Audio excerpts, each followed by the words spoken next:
Aujourd'hui, je vous donne toutes mes astuces pour manger vegan et économique sans dépenser plus et sans se ruiner.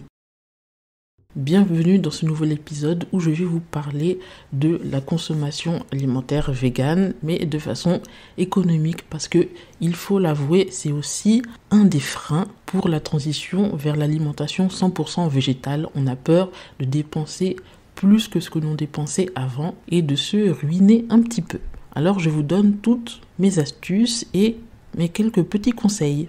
Un des points principaux de questionnement est bien sûr les protéines. En me mettant à la place de quelqu'un qui est complètement novice au niveau végétal, on peut voir dans les supermarchés, hypermarchés qu'il y a de plus en plus de substituts à la viande hachée ou même au poulet, à toutes sortes de protéines, mais souvent les prix sont certainement un peu plus élevés que la viande animale. Ce qui peut donner un petit coup au budget, surtout si on veut remplacer les viandes animales par les hachés et steaks végétaux du commerce. Alors, il y a bien sûr les légumineuses, il y a bien sûr plusieurs façons de les préparer. On n'a pas forcément envie de manger tout le temps des haricots préparés en sauce ou en curry ou des lentilles en curry, même si c'est très bon. On peut en manger 1 ou 2 fois par semaine. Alors, à la place, qu'est-ce qu'on peut faire en achetant, par exemple, des lentilles? Je prends l'exemple des lentilles. On peut faire beaucoup de choses avec. Donc, les cuire à l'eau, les manger en salade, avec plein d'autres ingrédients. Ça passe aussi très bien. Et c'est très bon. On apprend à vraiment aimer les lentilles, surtout si on les cuisine avec, dans l'eau de cuisson, un peu de bouillon végétal. On peut les cuisiner aussi en curry, mais on peut aussi en faire du haché végétal. Après ça, c'est des petites choses à connaître et donc que je partage avec vous, que j'ai appris à faire avec le temps. En les mixant un petit peu, après les avoir cuites, avec des champignons qui sont un peu sautés à l'huile.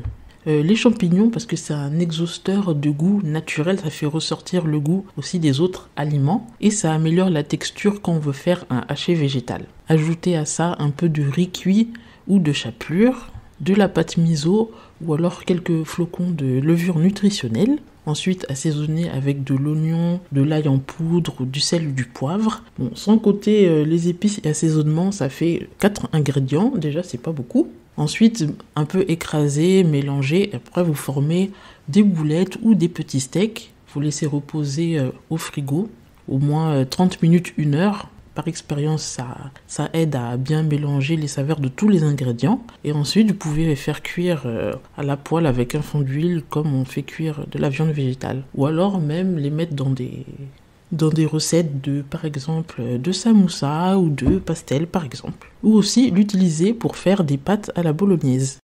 Ensuite, au niveau du goût, ça n'aura pas forcément le goût des lentilles mélangées avec des champignons. En fait, ça donne un mélange qui crée une saveur homogène et c'est très bon, surtout si on rajoute un peu de paprika fumé. Ça donne un petit goût un peu de barbecue, parce que le paprika fumé, c'est du paprika qui a été fumé au feu de bois et c'est très très agréable au goût. Pour faire cuire les lentilles, c'est vrai que c'est pas aussi rapide que faire cuire un morceau de viande ou de poulet, quoique ça dépend des recettes. Mais après, comme astuce, pour aller vite, parce que c'est important aussi de cuisiner rapidement quand on est occupé, on a des choses à faire. En cuisant les lentilles dans une cocotte minute, un cuiseur à pression, le temps est beaucoup diminué. Ça passe de 25 minutes à 10-15 minutes. Et si on n'en a pas, en faisant tremper les lentilles à l'avance pendant au moins 4 heures, ça diminue aussi le temps de cuisson de moitié. Ça, c'est pour les lentilles vertes et les lentilles blondes. Si vous achetez des lentilles corail, le temps de cuisson est encore plus rapide, c'est maximum 10 minutes. Donc c'est vraiment rapide et vous pouvez faire aussi toutes sortes de recettes avec. Une recette qui est très agréable à faire cuire les lentilles corail et ensuite les écraser en purée fine.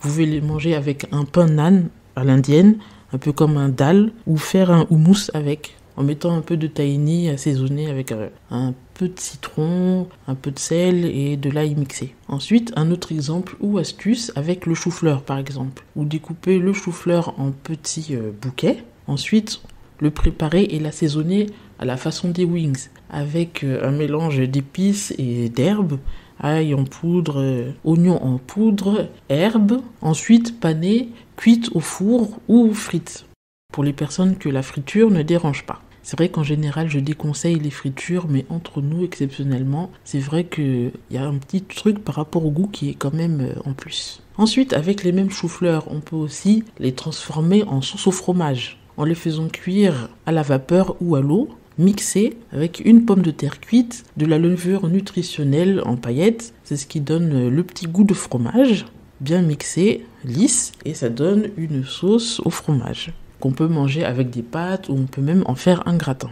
Un autre exemple qui me vient à l'esprit, les pois chiches, bien sûr, on peut faire aussi beaucoup de choses avec. Les falafels, ce qui est le plus connu, en les faisant tremper, mixer avec les herbes, le cumin, l'ail, un peu de citron, un peu de zeste, façonné en boulettes, ça fait des délicieux falafels. Il y a le curry de pois chiches. Avec l'eau de cuisson qu'il ne faut pas jeter, bien sûr, il y a ce qu'on appelle l'aquafaba, c'est l'eau de cuisson des pois chiches. On la fait réduire et ensuite on peut l'utiliser comme substitut de blanc d'œuf ou de blanc en neige. Ça permet de lier aussi les préparations où il y a traditionnellement de l'œuf. Donc on peut utiliser même cette aquafaba là pour réaliser des pâtes fraîches. Si on peut se procurer de la semoule de blé très très fine ou alors de la farine mélangée avec de l'aquafaba, un peu d'huile d'olive.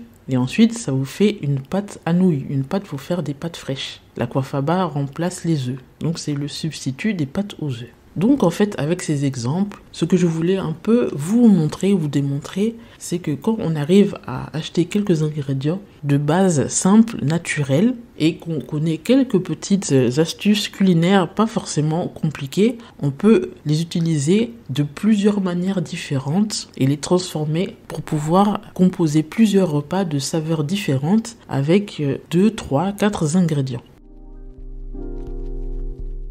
Autre point de dépense aussi quand on mange vegan, totalement végétal, ça peut être aussi substituer les produits laitiers. Après, pour le fromage, il y a la levure nutritionnelle qu'on peut mettre. Ça donne la saveur, même si ça n'a pas forcément la texture du fromage traditionnel au lait animal, mais la saveur, ça suffit avec la levure nutritionnelle en fonction du dosage. Et en plus, certaines contiennent aussi de la vitamine B12 et B9 par la même occasion. Parce qu'en regardant en magasin, c'est vrai que les fromages végétaux, on peut en tester plusieurs qui peuvent avoir très bon goût même, mais c'est quand même assez cher. Donc ça peut être pour des occasions exceptionnelles.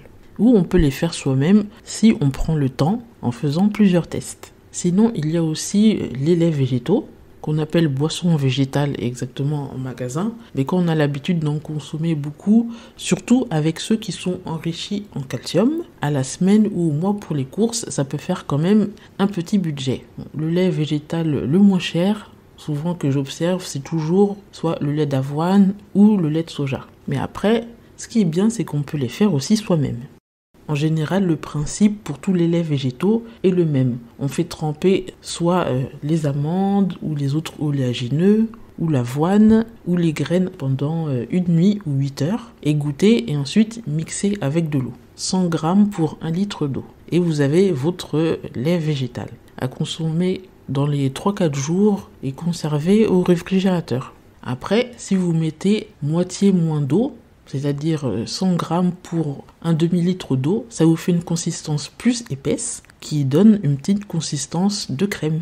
Ça, c'est aussi une autre astuce. Alors par contre, ce ne sera pas comme dans ceux du commerce, dans le sens où il n'y aura pas le calcium ajouté. Mais dans ce cas-là, pour le calcium, il faudra juste, par exemple, manger une portion en plus de brocoli ou de légumes verts, car ils contiennent beaucoup de calcium également, ou même de tahini, ou de graines de sésame, qui a aussi beaucoup de calcium. Donc voilà, ce sont quelques astuces simples, à base de produits frais, naturels. Et ce qui est bien, c'est que toutes ces préparations peuvent se faire à l'avance et se conserver au frigo ou au réfrigérateur. Je pense par exemple à l'exemple des légumineuses, on peut les faire cuire par avance. Au lieu de les acheter en boîte, ça fait faire encore plus d'économies. Il suffit juste de s'y prendre un petit peu à l'avance, mais ça ne demande pas forcément beaucoup de temps. On peut le faire le matin ou le soir et préparer même ces hachés végétaux en avance et les congeler et les ressortir après pour les cuire. J'espère vous avoir aidé avec cet épisode de cuisine pratique, vegan et économique. En tout cas, cela m'a fait plaisir de partager tout ça avec vous. Je vous donne rendez-vous donc au prochain épisode.